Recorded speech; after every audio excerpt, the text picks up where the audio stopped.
ജ്ഞാനം 1-ാം അധ്യായം 1 മുതൽ 16 വരെയുള്ള വാക്യങ്ങൾ. ഭൂപാലകരെ, നീതിയെ സ്നേഹിക്കുവിൻ, കളങ്കമന്യേ കർത്താവിനെക്കുറിച്ച് ധ്യാനിക്കുവിൻ. നിഷ്കളങ്കതയോടെ അവിടുത്തെ അന്വേഷിക്കുവിൻ. അവിടുത്തെ പരീക്ഷിക്കാത്തവർ അവിടുത്തെ കണ്ടെത്തും. അവിടുത്തെ അവിശ്വസിക്കാത്തവർക്ക് അവിടുന്ന് തന്നെ വെളിപ്പെടുത്തും. കുടിലബുദ്ധി മനുഷ്യനെ ദൈവത്തിൽ നിന്ന് അകറ്റുന്നു. അവിടുത്തെ ശക്തിയെ പരീക്ഷിക്കുന്ന ഭോഷന്മാർ ശാസിക്കപ്പെടുന്നു. ജ്ഞാനം കപടഹൃദയത്തിൽ പ്രവേശിക്കുകയില്ല, പാപത്തിന് അടിമയായ ശരീരത്തിൽ വസിക്കുകയുമില്ല. വിശുദ്ധവും സുശക്തവുമായ ആത്മാവ് വഞ്ചനയിൽ നിന്ന് ഓടി അകലുന്നു. മൂഢാലോചനകളോട് വേഗം വിട പറയുന്നു. അനീതിയുടെ സാമീപ്യത്തിൽ ലജ്ജിക്കുന്നു. ജ്ഞാനം കരുണാമയമാണ്, എന്നാൽ ദൈവദൂഷണം പറയുന്നവനെ വെറുതെ വിടുകയില്ല. ദൈവം മനസ്സിൻ്റെ സൂക്ഷ്മ വ്യാപാരങ്ങളെ അറിയുന്നവനും ഹൃദയാർത്ഥമായി നിരീക്ഷിക്കുന്നവനും നാവിൽ നിന്ന് ഉതിരുന്ന കേൾക്കുന്നവനുമാണ്. കർത്താവിൻ്റെ ആത്മാവിനാൽ ലോകം നിറഞ്ഞിരിക്കുന്നു. എല്ലാറ്റിനെയും ആശ്ലേഷിക്കുന്ന അത് മനുഷ്യൻ പറയുന്നത് അറിയുന്നു. ദുർഭാഷണം നടത്തുന്നവൻ പിടിക്കപ്പെടും. നീതിയുടെ ശിക്ഷ അവനെ വെറുതെ വിടുകയില്ല. അധർമ്മിയുടെ ആലോചനകൾ വിചാരണയ്ക്ക് വിധേയമാക്കപ്പെടും. അവൻ്റെ വാക്കുകൾ കർത്താവിൻ്റെ മുമ്പിൽ വരും. അതവൻ്റെ ദുർവ്യാപാരങ്ങൾക്ക് സാക്ഷ്യമായിരിക്കും. അസഹിഷ്ണുവായവൻ സകലതും കേൾക്കുന്നു. മുറുമുറുപ്പ് പോലും അവിടുത്തെ ശ്രദ്ധയിൽപ്പെടാതെ പോവുകയില്ല. നിഷ്പ്രയോജനമായ മുറുമുറുപ്പിൽ പെടരുത്. പരദൂഷണം പറയരുത്. രഹസ്യം പറച്ചിലിന് പ്രത്യാഘാതമുണ്ടാകും. നുണ പറയുന്ന നാവ് ആത്മാവിനെ നശിപ്പിക്കുന്നു. ജീവിതത്തിലെ തെറ്റുകൾ കൊണ്ട് മരണത്തെ ക്ഷണിച്ചു വരുത്തരുത്. സ്വന്തം പ്രവൃത്തി കൊണ്ട് നാശത്തെയും. ദൈവം മരണത്തെ സൃഷ്ടിച്ചില്ല. ജീവിക്കുന്നവരുടെ മരണത്തിൽ അവിടുന്ന് ആഹ്ലാദിക്കുന്നുമില്ല. നിലനിൽക്കാൻ വേണ്ടിയാണ് അവിടുന്ന് എല്ലാം സൃഷ്ടിച്ചത്. സൃഷ്ടികളെല്ലാം ആരോഗ്യമുള്ളവയാണ്. മാരകവിഷം അവയിലില്ല.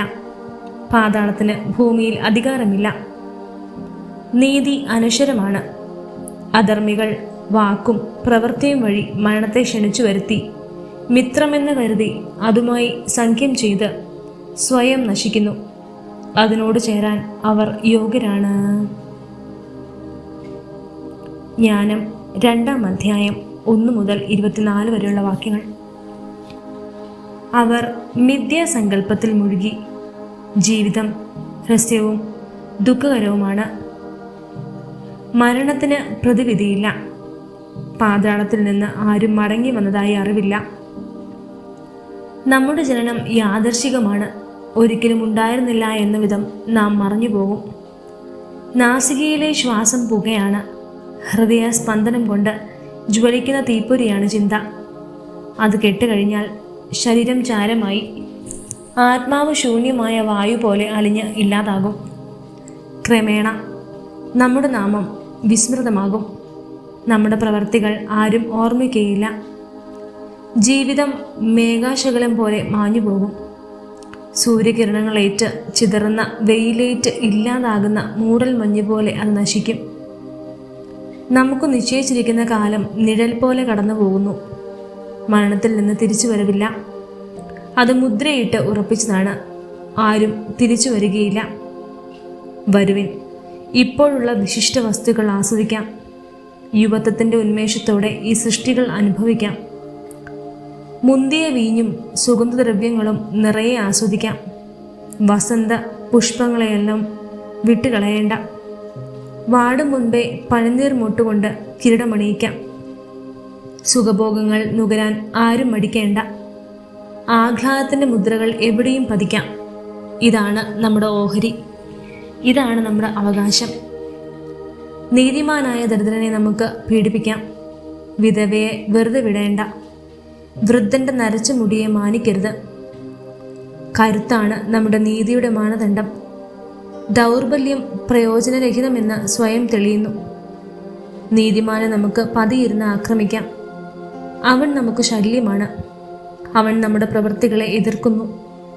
നിയമം ലംഘിക്കുന്നവനെയും ശിക്ഷണവിരുദ്ധമായി പ്രവർത്തിക്കുന്നവനെയും കുറിച്ച് അവൻ നമ്മെ ശാസിക്കുന്നു.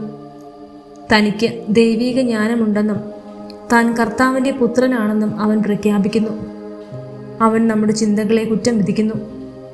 അവനെ കാണുന്നവനെ നമുക്ക് ദുസ്സഹമാണ്.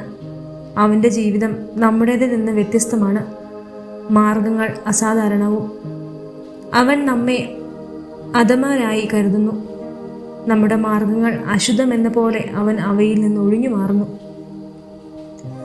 നീതിമാന്റെ മരണം അനുഗ്രഹീതമെന്ന് അവൻ വാഴുന്നു. ദൈവം തൻ്റെ പിതാവാണെന്ന് അഹങ്കരിക്കുകയും ചെയ്യുന്നു. അവൻ്റെ വാക്കുകൾ സത്യമാണോ എന്ന് പരീക്ഷിക്കാം. അവൻ മരിക്കുമ്പോൾ എന്ത് സംഭവിക്കുമെന്ന് നോക്കാം. നീതിമാൻ ദൈവത്തിൻ്റെ പുത്രനാണെങ്കിൽ അവിടുന്ന് അവനെ തുണയ്ക്കും, ശത്രുകരങ്ങളിൽ നിന്ന് മോചിപ്പിക്കും. നിന്ദനവും പീഡനവും കൊണ്ട് അവൻ്റെ സൗമ്യതയും ക്ഷമയും നമുക്ക് പരീക്ഷിക്കാം. അവനെ ലജ്ജാകരമായ മരണത്തിന് വിധിക്കാം. അവൻ്റെ വാക്ക് ശരിയെങ്കിൽ അവൻ രക്ഷിക്കപ്പെടുമല്ലോ. അവർ ഇങ്ങനെ ചിന്തിച്ചു, എന്നാൽ അവർക്ക് തെറ്റുപറ്റി. ദുഷ്ടത അവരെ അന്ധരാക്കി. ദൈവത്തിൻ്റെ നിഗൂഢ ലക്ഷ്യങ്ങൾ അവർ അറിഞ്ഞില്ല. വിശുദ്ധിയുടെ പ്രതിഫലം പ്രതീക്ഷിച്ചില്ല. നിരപരാധർക്കുള്ള സമ്മാനം വലവെച്ചില്ല. ദൈവം മനുഷ്യനെ അനശ്വരതയ്ക്ക് വേണ്ടി സൃഷ്ടിച്ചു, തൻ്റെ അനന്തതയുടെ സാദൃശ്യത്തിൽ നിർമ്മിച്ചു. പിശാചിൻ്റെ അസൂയ നിമിത്തം മരണം ലോകത്തിൽ പ്രവേശിച്ചു. അവൻ്റെ പക്ഷകർ അതനുഭവിക്കുന്നു.